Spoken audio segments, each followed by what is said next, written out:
الله الرحمن الرحيم الحمد لله رب العالمين الرحمن وصلى الله وسلم على نبينا محمد وآله وصحبه أجمعين أما بعد. വളരെ അനുഗ്രഹീതമായ രണ്ടാമത്തെ 10 ദിനരാത്രങ്ങളുടെ അവസാന സന്ദർഭങ്ങളിലാണ് ഇപ്പം നമ്മളുള്ളത്.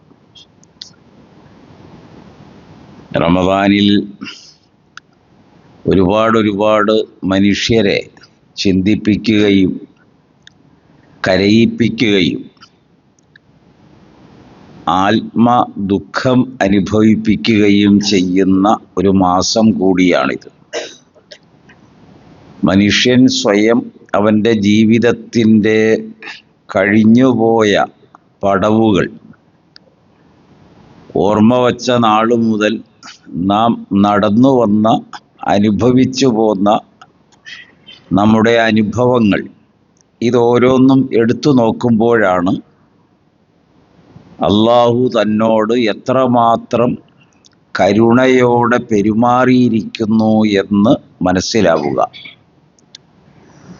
സൂറ അബ്ബസ,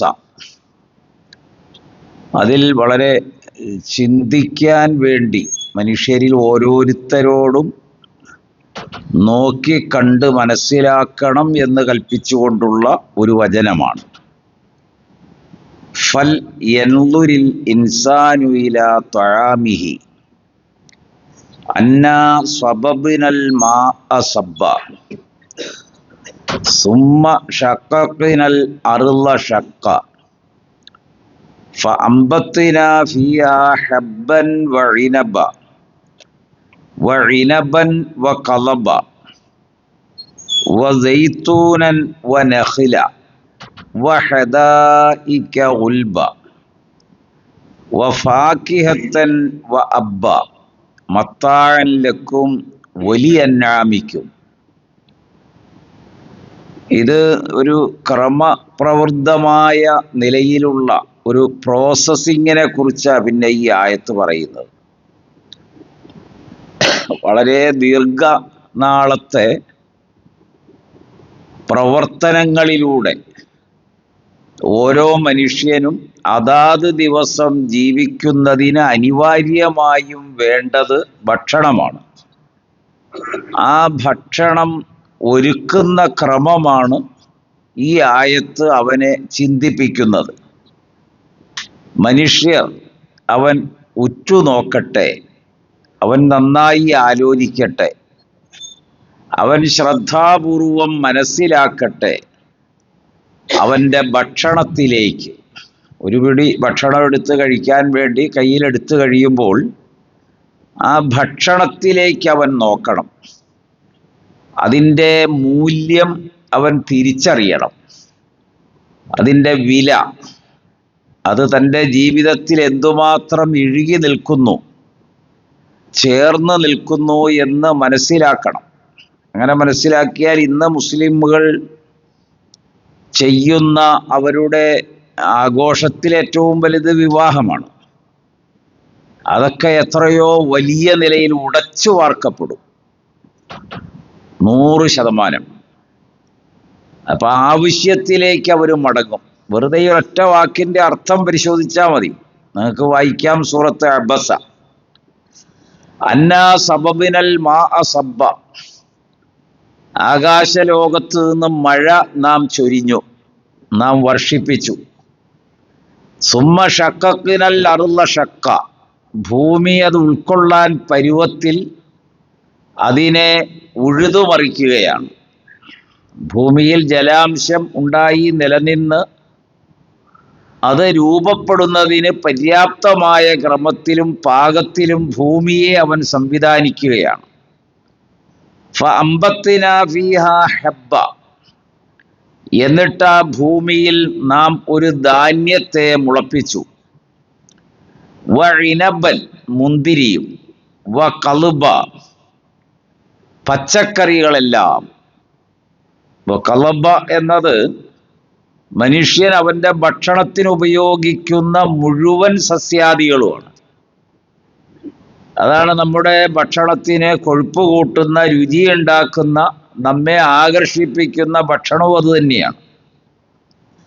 വസൈത്തൂനൻ, സൈത്തൂൻ മരവും, വനഖ്ല ഈന്തപ്പനകളും, വഹദായിക ഉൽബ ഇടതൂർന്ന് വളർന്നു നിൽക്കുന്ന തോട്ടങ്ങൾ, വഫാക്കിഹത്തൻ വ അബ്ബ പഴവർഗ്ഗങ്ങളെല്ലാം, കാലികളടക്കം എല്ലാത്തിനും മേഞ്ഞു നടക്കുന്നതിന് ആവശ്യമായ പുല്ലുകളും. ഇത്ര ചെറിയ കാര്യമാണെന്ന് നോക്കണം. മത്താഅൻ ലക്കും വലിയ അന്നാമിക്കും, നിങ്ങൾക്കുള്ള വിഭവമാണ്. അതുപോലെ നിങ്ങൾ വളർത്തുന്നതും അല്ലാത്തതുമായ മുഴുവൻ ജീവജാലങ്ങൾക്കും വിശിഷ്യ കാലികൾക്കുമുള്ള ഭക്ഷണമാകുന്നു.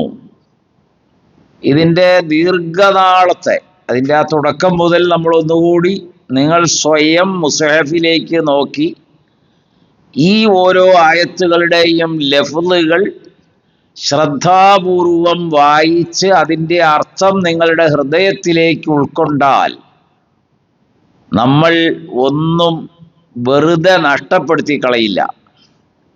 അത് വളരെയധികം സൂക്ഷിച്ചിരിക്കും. എന്ന് പറഞ്ഞാൽ ഇസ്റാഫ് എന്ന ഒന്ന് ഭക്ഷണത്തിൽ ഉണ്ടാകില്ല. വികസിത രാജ്യങ്ങളിലെ ജനങ്ങൾ അവരുടെ പൊങ്ങച്ചം, ദുരഭിമാനം ഇതൊക്കെ നിലനിർത്തുന്നതിന് വേണ്ടി ഭക്ഷണങ്ങൾ ഉപയോഗിക്കുകയും അതിൻ്റെ വേസ്റ്റ് വെറുതെ കൊണ്ടുപോയി ഡംപ് ചെയ്യുകയാണ്. അത് പല ദരിദ്ര രാജ്യങ്ങൾക്കും മാസങ്ങളോളം കഴിക്കാനുള്ള ഭക്ഷണമുണ്ട്. നമ്മളത് കളയുകയാണ്. അങ്ങനെ കളയാനും മാത്രം ഭക്ഷണം ഉൽപ്പാദിപ്പിക്കുന്നു, ഉണ്ടാക്കിയെടുക്കുന്നു. തിന്നാൻ വേണ്ടിയല്ല, കാണാൻ വേണ്ടിയാണ്. അതൊക്കെ ഒരു വേള ചിന്തിക്കേണ്ടതാണ്. റമദാൻ 30 ദിവസം കൊണ്ട് നമ്മുടെ ഭക്ഷണക്രമം മാത്രമല്ല, നമ്മുടെ ആരോഗ്യ സംവിധാനത്തെ ശക്തിപ്പെടുത്തും.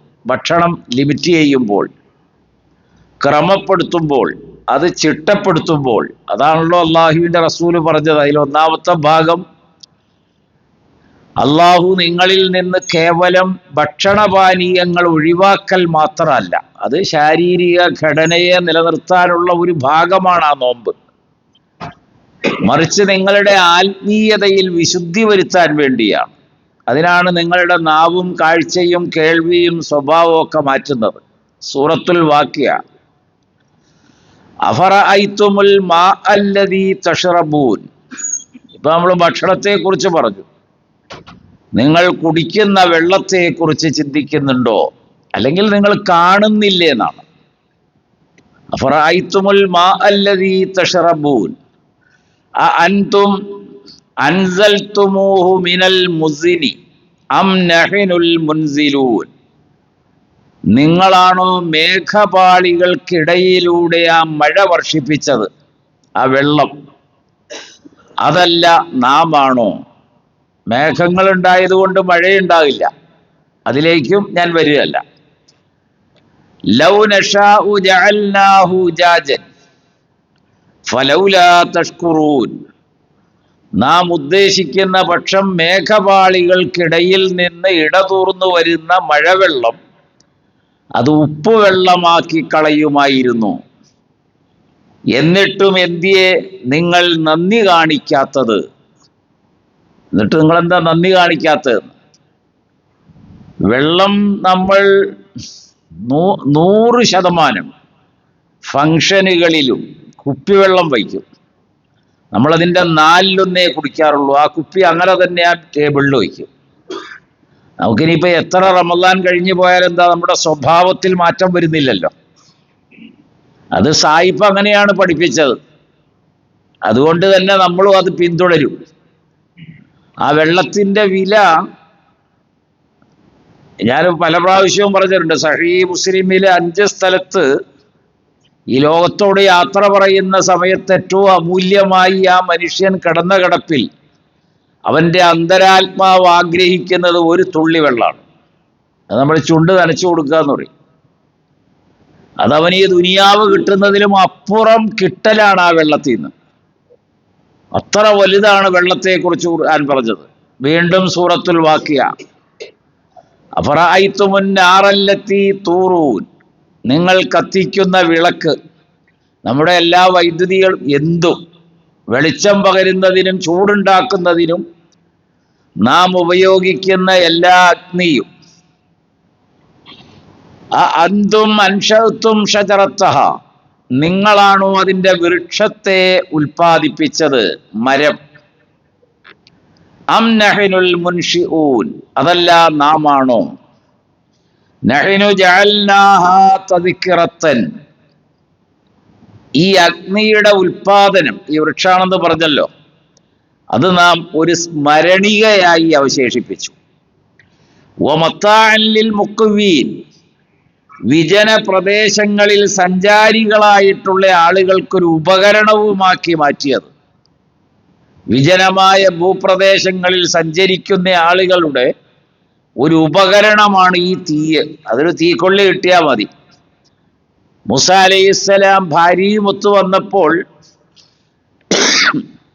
ഇത് ഖാല ലി അഹ്ലിഹിം ഖുസൂ ഇന്നി ആനസ്തു നാറ, ഭാര്യയോട് പറഞ്ഞല്ലോ, നീ ഇവിടെ നിൽക്കുക, ഞാൻ അവിടെ ഒരു തീയുടെ വെട്ടം കാണുന്നു, ഞാൻ അവിടെ പോയിട്ട് ലഅല്ലി ആതികും മിൻഹാ ബിഖബസിൻ, ഞാൻ അവിടെ നിന്നൊരു തീക്കൊള്ളി എടുക്കാൻ, രാത്രിയായി നമുക്ക് കടക്കാൻ. അപ്പൊ വിജനപ്രദേശത്ത് മനുഷ്യനെ സുരക്ഷിതമായി അവന്റെ വഴി കാണിച്ചു കൊടുക്കാൻ കഴിയും. അവസാനം സൂറത്തുൽ മുൽക്ക്, അവിടെ ആ അധ്യായം അവസാനിപ്പിക്കുമ്പോൾ അള്ളാഹു ചോദിച്ച ഒരു ഗൗരവമായ ചോദ്യമുണ്ട്. പടച്ചവൻ ഈ വെള്ളം, ആ വെള്ളത്തിൻ്റെ ഉറവുകളെയും അതിൻ്റെ ഏതെല്ലാം രൂപത്തിൽ ഭൂതലത്തിൽ ജലം ലഭിക്കാമോ അതിനെ അള്ളാഹു വറ്റിച്ചു കളഞ്ഞാൽ ഫമൻ യഅ്തീകും ബിമാഇൻ മഈൻ, ആരാണ് നിങ്ങൾക്കൊരു തുള്ളി വെള്ളം കൊണ്ടുവന്ന് തരിക? അപ്പൊ ഈ റമളാനിൽ നമ്മൾ നോമ്പനുഷ്ഠിക്കുന്നത് നമ്മുടെ ശരീരത്തിന്റെ ഇച്ഛയെ കടിഞ്ഞാണിട്ട് നിയന്ത്രിച്ചിട്ടാണ്, നമ്മുടെ മനസ്സിനെ നമ്മൾ മെരുക്കിയിട്ടാണ്. അള്ളാഹുവിൻ്റെ റസൂലും സഹാബിമാരും ഒറ്റ വാക്ക് പറഞ്ഞാൽ ഈ ആയത്തുകളെ എല്ലാം പൂർണ്ണമായി അർത്ഥത്തിലാക്കും. ഉമ്മുൽ മുഅ്മിനീൻ ആയിഷ അലൈഹിർ റഹ്മ പറയുന്നു, സഹീഹുൽ ബുഖാരിയിലെ ഒരു ഹദീസ്, 2 മാസം തുടർച്ചയായി നബിയുടെ വീട്ടിൽ, അത് അഷ്റഫുൽ ഖൽക്കിന്റെ വീടാണ്, അന്ത്യപ്രവാചകനാണ്, ഒരുപാട് അതിനെക്കുറിച്ച് പറയാം. വിറക് കത്തിച്ച ഭക്ഷണം ഉണ്ടാക്കിയിരുന്നില്ല, അങ്ങനെ പാകം ചെയ്തില്ല. നമ്മൾ ഉച്ച മുതൽ പാകം ചെയ്താൽ നോമ്പ് തുറക്കാറാകുമ്പോൾ വിഭവമാകുന്നില്ലല്ലോ. നമ്മളൊന്ന് ആലോചിച്ച് നോക്കി, എന്തുമാത്രം അധപ്പതിച്ചു പോയി നമ്മൾ. ഒരു ഭാഗത്ത് പട്ടിണി കിടക്കുകയാണ്. ഇങ്ങനെ പറഞ്ഞാൽ അതിന് നീണ്ടുപോകും, ഞാനത് അവസാനിപ്പിക്കുകയാണ്. ഹറമിൻ്റെ കഅബയുടെ വാതിൽക്കൽ ഒരു വലിയ പത്രം ഉണ്ടായിരുന്നു, അത് ബഹിഷ്കരണ പത്രമാണ്. ഒരു പറ്റം ചെറുപ്പക്കാർക്ക്, ഒരു 6-7 പേര് ഒരുമിച്ച് കൂടിയിട്ട് ആലോചിച്ചു, നമ്മൾ വളരെ സന്തോഷമായിട്ട് 3 നേരവും വയറു നിറച്ച് ഭക്ഷണം കഴിക്കുന്നു, നമ്മുടെ കുടുംബത്തിലുള്ളവരും കാർന്നവന്മാരും ബന്ധുക്കളും മലഞ്ചെരിവിൽ ഭക്ഷണമില്ലാതെ ഈ ഇലകളും കാട്ടുചെടികളും കാട്ടുവള്ളിയും കാട്ടുകിഴങ്ങും പറിച്ചു തിന്ന് ജീവിക്കുകയാണ്, ഇതെന്തൊരു നീതിയാണ് എന്ന് പറഞ്ഞിട്ട് അവർ വന്നിട്ടാണ് ആ ഉപരോധ പത്രം കീറിക്കളഞ്ഞത്. നബി അങ്ങനെയാണ് തിരിച്ച് മക്കയിലേക്ക് വന്നത്. റമളാനിൽ നമ്മൾ ഏറ്റവും ചുരുങ്ങിയത് ജീവിത വിശുദ്ധിക്ക് വേണ്ടിയുള്ളൊരു അന്വേഷണവും പഠനവും നടത്തുക. അള്ളാഹു നാം ഓരോരുത്തരെയും അനുഗ്രഹിക്കുമാറാകട്ടെ. ഈ റമളാനിലെ അവസാനത്തെ ഈ 2ാമത്തെ 10 നമ്മളോട് വിട പറയുകയാണ്. അള്ളാഹുവിൻ്റെ എല്ലാ റഹ്മത്തും മഗ്ഫിറത്തും മർഹമത്തും ലഭിക്കുന്നവരിൽ അള്ളാഹു നമ്മെ ഉൾപ്പെടുത്തി തരുമാറാകട്ടെ. നമ്മിൽ നിന്ന് വേർപിരിഞ്ഞു പോയ മാതാപിതാക്കളും ഗുരുവര്യന്മാരും കുടുംബാദികളും നമ്മുടെ സഹോദരങ്ങളും സഹോദരിമാരും അള്ളാഹു അവരുടെ ബർസഖിയായ ജീവിതത്തെ അനുഗ്രഹിക്കുമാറാകട്ടെ. അസ്ഹാബിമാരിലും പ്രവാചകനിലും അള്ളാഹുവിൻ്റെ അനുഗ്രഹം സദാ വർഷിക്കുമാറാകട്ടെ. അല്ലാഹുമ്മ ഇന്നക അഫൂൻ തുഹിബ്ബുൽ അഫ്വ ഫഅഫു അന്നാ യാ കരീം. അല്ലാഹുമ്മ ഇന്നക അഫൂൻ തുഹിബ്ബുൽ അഫ്വ ഫഅഫു അന്നാ യാ കരീം.